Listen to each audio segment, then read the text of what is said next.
For 7 years, Onome believed she had the perfect marriage. If anyone in the village of Ugbokun asked her about her husband, she would smile proudly and mention only one name, Osuma, the hardworking man, the respected man, the man who never raised his voice, the man every woman secretly wished their husbands could become. For 7 years, Onome never doubted him, not once. That was why the betrayal hurt so much. The day everything began was the day of their 7th wedding anniversary. The entire village celebrated with them. Women sang, children danced, neighbors brought gifts. The atmosphere was joyful. Onome looked beautiful. Her red beads rested around her neck and wrists. Her all-back hairstyle made her look elegant. She couldn't stop smiling. Osuma stood beside her greeting guests. He looked calm, confident, proud. Nobody knew that, before sunrise the next day, their marriage would begin to collapse. Late that night, after the celebration ended, Onome and Osuma sat outside their hut. The moon was bright, the village was quiet. Onome rested her head on his shoulder. 7 years, she said softly. Osuma smiled. 7 years. I still remember the day we met. So do I. Onome laughed. I was afraid of you. Osuma laughed too. You were stubborn. You were proud. You still are. They laughed together. Then Osuma kissed her forehead.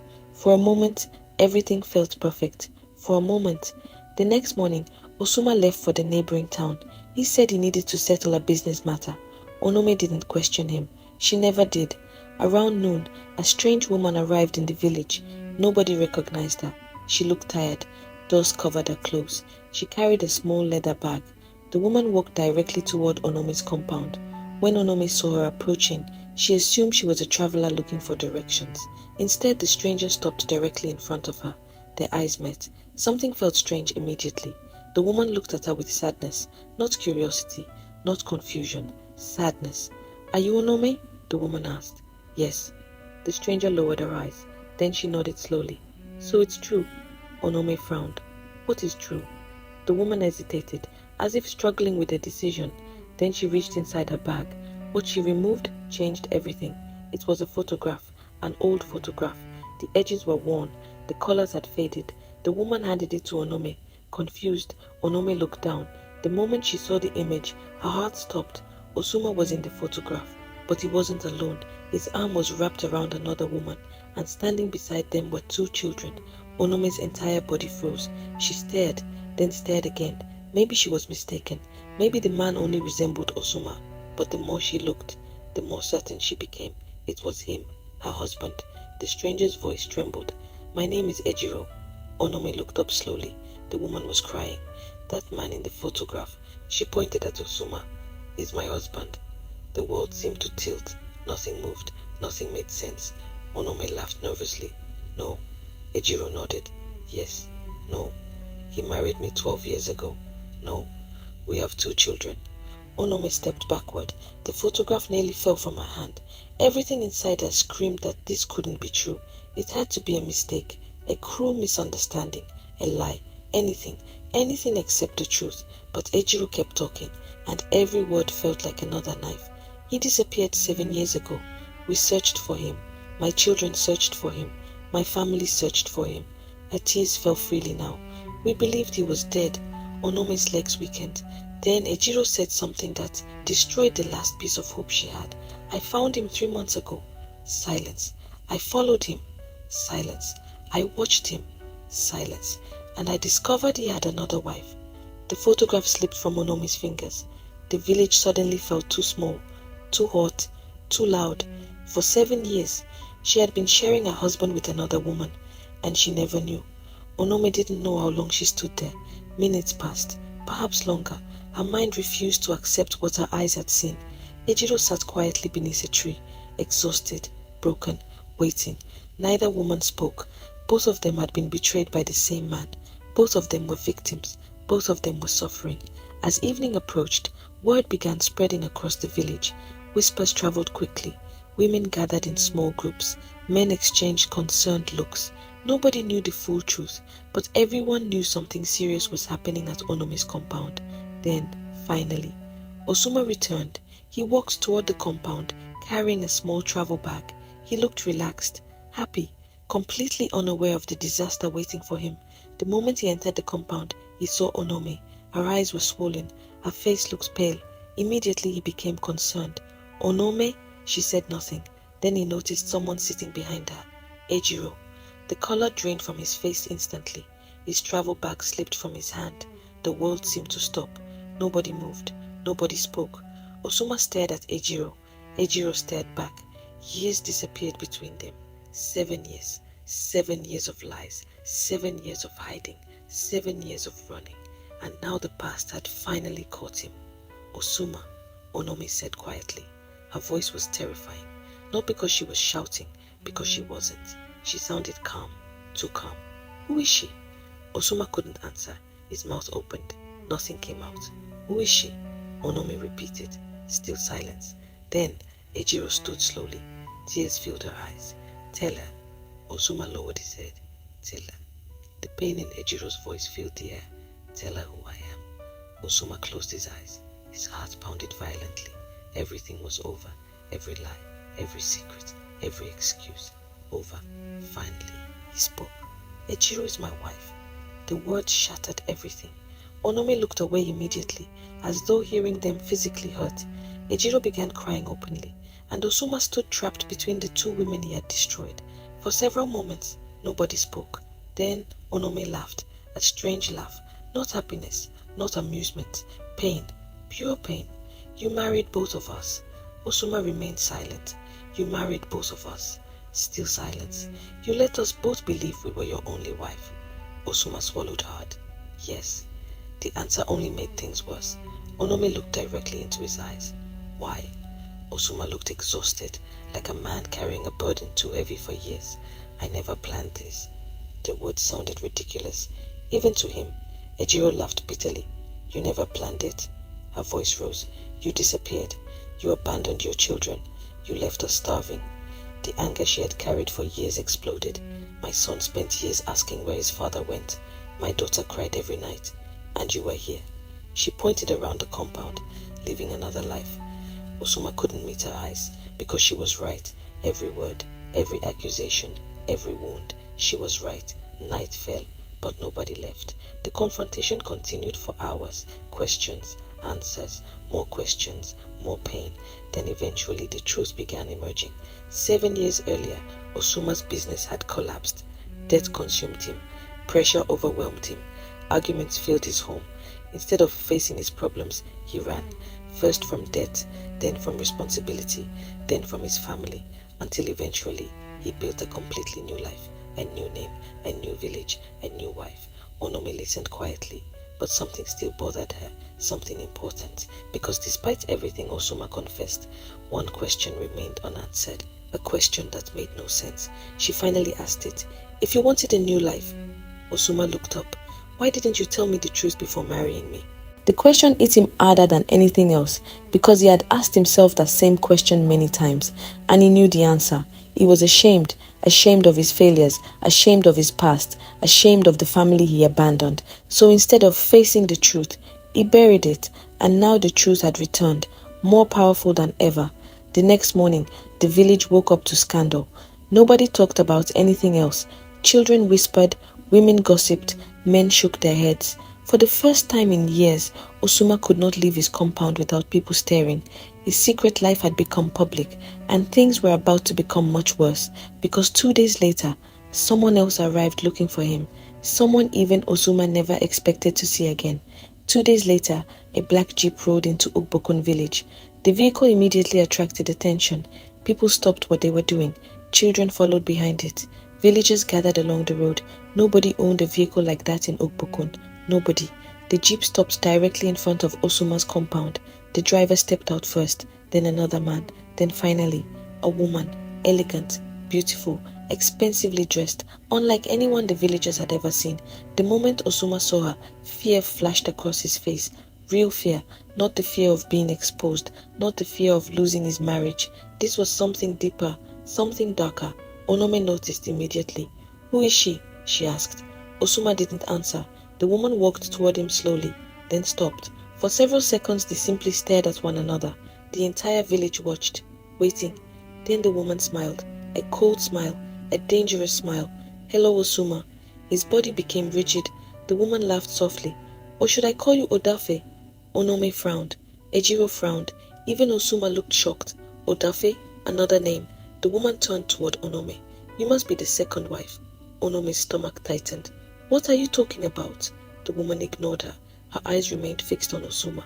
You've been running for a very long time. Osuma finally spoke. What are you doing here? The woman smiled again.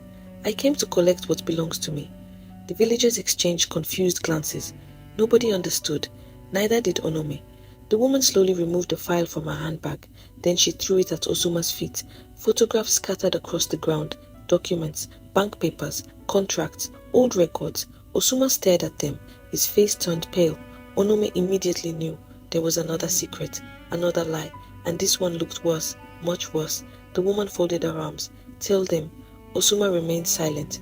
Tell them who I am. Silence. The woman laughed. I'll do it myself. She turned toward the crowd. My name is Sandra. Nobody reacted. The name meant nothing to them. Then she pointed directly at Osuma. This man stole 20 million naira from me. The entire village gasped. Osuma closed his eyes. The secret he had buried deepest had finally surfaced years earlier. Before Ejiro, before Onome, before Ugbokun, before everything, there had been Sandra, and there had been greed. A long time ago, Osuma worked for a successful trading company. Sandra's father owned the business. Osuma started as an employee, intelligent, ambitious, hardworking. He earned trust quickly. Within a few years, he became one of the company's most trusted managers. Sandra admired him, respected him. Eventually, she fell in love with him. Osuma claimed he loved her too, but behind the smiles, behind the promises, he was stealing, small amounts at first, then larger amounts, then millions. Nobody noticed. Until one day the company accounts collapsed. Money disappeared. Sandra's father launched an investigation. The evidence led directly to Osuma. When they tried to arrest him, he vanished completely. He disappeared with the money. Sandra's father suffered a stroke shortly afterward. The company collapsed. Their family lost everything. The villagers stood speechless. Even Ejiro looked stunned. She thought she knew the worst thing Osuma had done. Apparently not. Sandra pointed at him. You destroyed my family. Osuma couldn't look at her. You destroyed my father. Still silence. You stole our future. Tears filled Sandra's eyes. For years she had searched. For years she had waited. For years she had imagined this moment. And now she finally stood before him. Onome felt sick.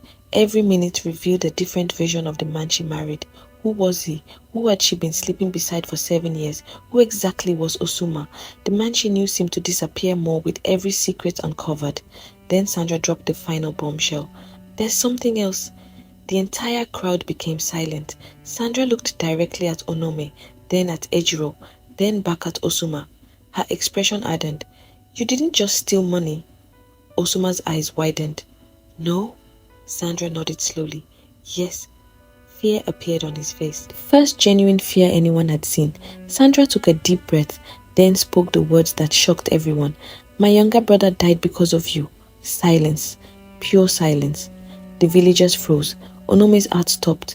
Ejiro covered her mouth. Even Osuma looked unable to breathe. Sandra's voice trembled. The night you ran away, tears rolled down her cheeks. My brother followed you. Nobody moved. Nobody spoke. Nobody even blinked, because whatever happened that night, it was about to change everything. Sandra wiped her tears. The memory still haunted her, even after all those years. My brother's name was Kelvin. Nobody spoke. Sandra continued. The night Osuma disappeared, Kelvin followed him. Her voice shook. He wanted answers. He wanted the money back. He wanted justice. Osuma stared at the ground, unable to move, unable to speak.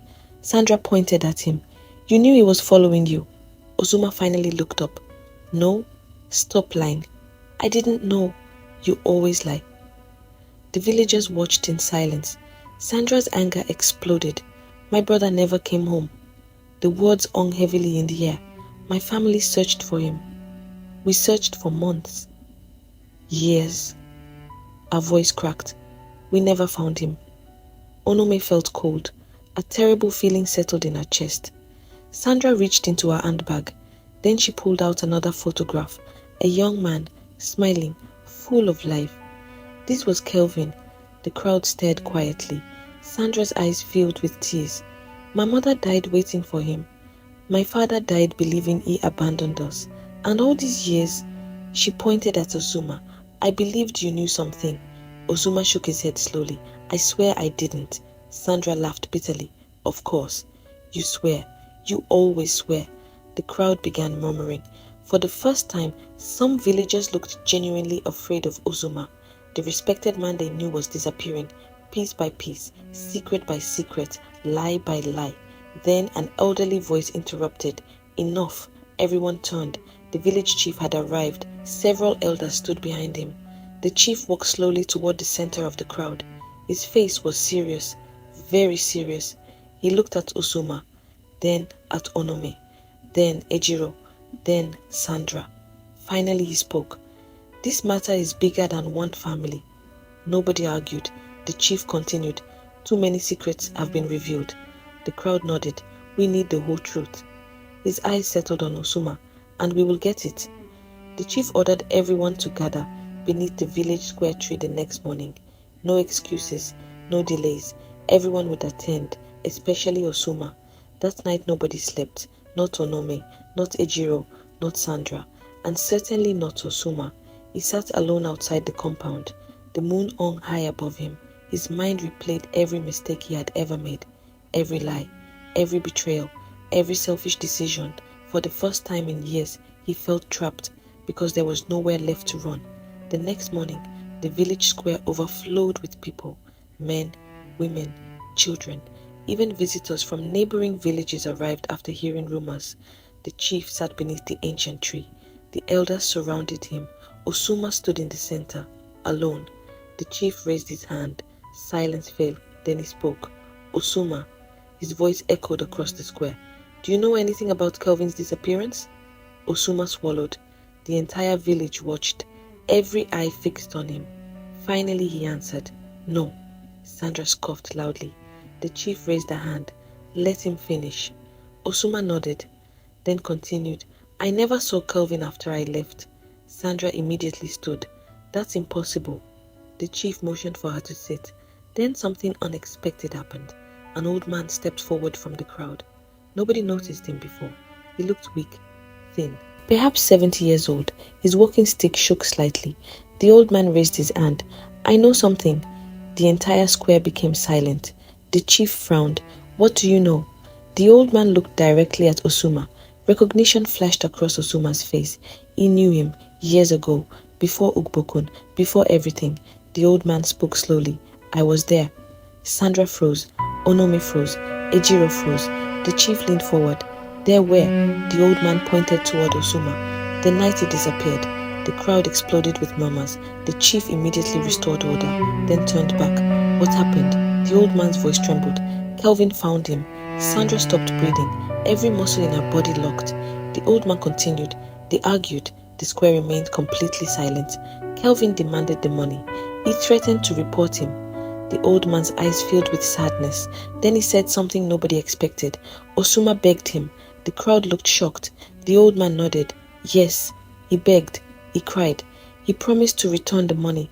Sandra stared in disbelief. The image didn't match the monster she had imagined. The old man continued, but Kelvin refused. The silence deepened. Then came the sentence nobody was prepared for. Kelvin wasn't killed. Sandra froze. What? The old man nodded. He wasn't killed. The entire village erupted. The chief slammed his staff against the ground. Silence returned. Sandra's voice shook violently. What are you saying? The old man took a deep breath, then spoke the words that changed everything. Kelvin is alive. The square exploded. People stood. Women screamed. Children shouted. The chief himself looked stunned. Sandra nearly collapsed. For years she had believed her brother was dead. For years. Now an old stranger was claiming he was alive. Our entire body trembled. Where is he? The old man lowered his head, then answered, I saw him 3 weeks ago. Nobody breathed. Sandra's tears returned immediately. 3 weeks. After all these years. 3 weeks. Then the old man pointed toward the road leading into the village, and at that exact moment, a lone figure appeared in the distance, walking slowly toward the square. The crowd turned. Sandra turned. Osuma turned. The figure continued walking, step by step, closer, closer, closer. Then finally, Sandra saw his face and screamed, Kelvin, Thank you for watching this story till the end. If you enjoyed it, please like, share, and subscribe to Edo Tales for more powerful African stories. See you in the next tale.